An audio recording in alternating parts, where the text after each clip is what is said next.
Additive series, कोई भी additive series ऐसे प्रोग्रेसिव आर्डर में होती है तो उसको हम लोग सिग्मा ऐसे रिप्रेजेंट करते हैं। जो सेकंड होगा स्टैटिस्टिकल मैकेनिक्स में यूजुअल टर्म, ये कोई मल्टीप्लिकेटिव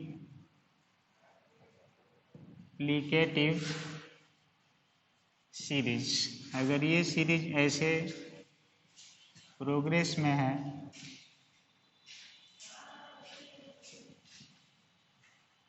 ए एन, तो इसको हम लोग लिखते हैं समेशन।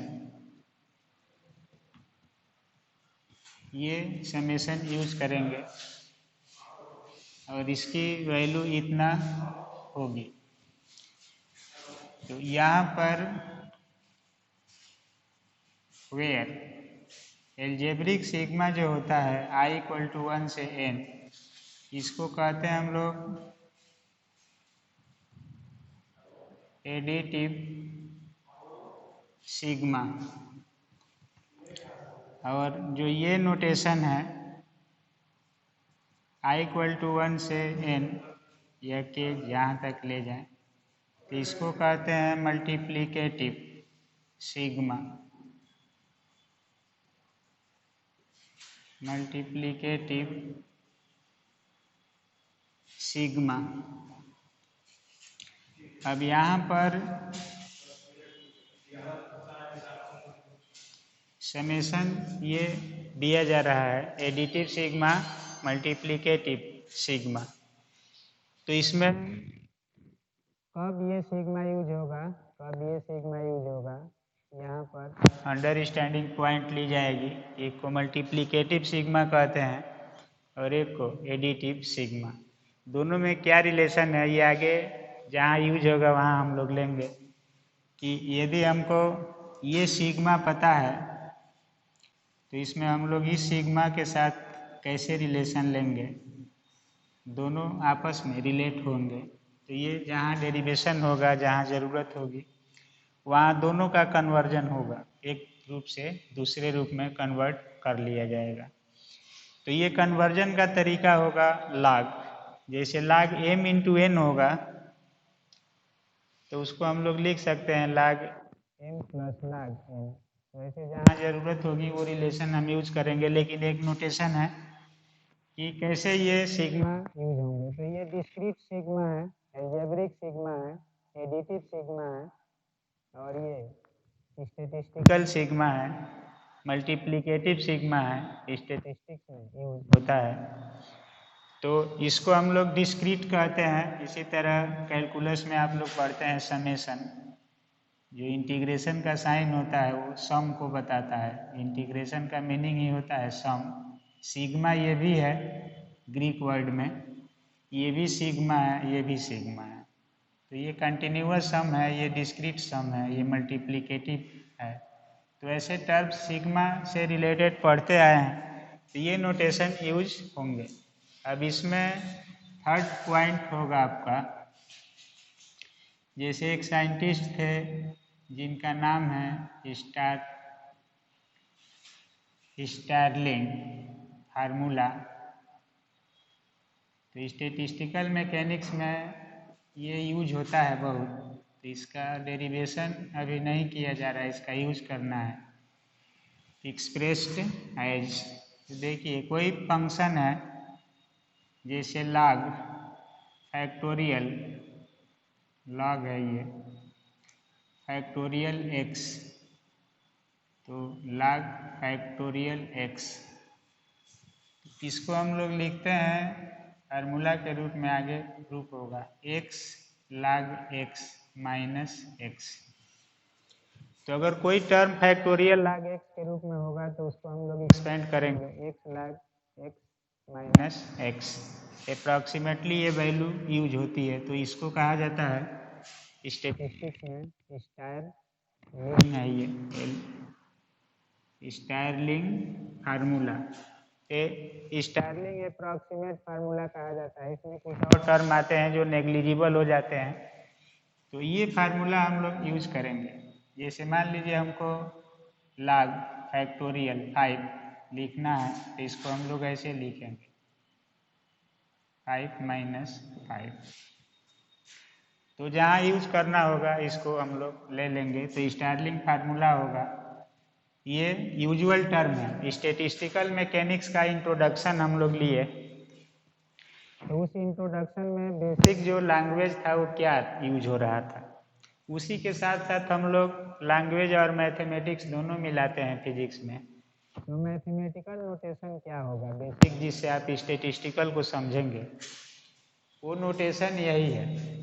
सिग्मा से परिचित है, ये सिग्मा यहाँ पर इंट्रोड्यूस किया जा रहा है, इसका नाम क्या होगा, दोनों कब यूज होंगे, दोनों में रिलेशन क्या है। तो रिलेशन की बात हम लोग जैसा आएगा सिचुएशन वहाँ पर एक्सप्लेन करेंगे तो मोर एक्यूरेट समझ में आएगा, वहाँ पर उसका अवसर मिलेगा। यहाँ पर है कि आप जो पहले से जान रहे हैं और जो अनजान है दोनों एक ही है, सीरीज अलग अलग है और एक ये फार्मूला है।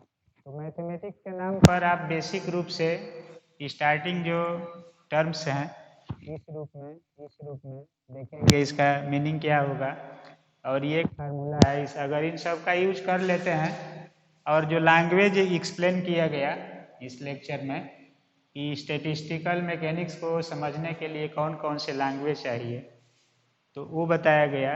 टर्म का मीनिंग क्या होगा ये बताया गया, और स्टैटिस्टिकल मैकेनिक्स दूसरे मैकेनिक्स से डिफर कैसे होगा ये बताया गया। इसका क्लासिफिकेशन क्या होगा ये बताया गया।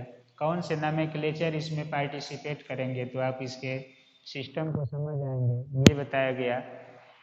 क्या उसका मीनिंग है, जैसे micro states, average, mean, expectation क्या है, तो ये सब लिंक किया गया कि इस लैंग्वेज में हम लोग इसको पढ़ेंगे।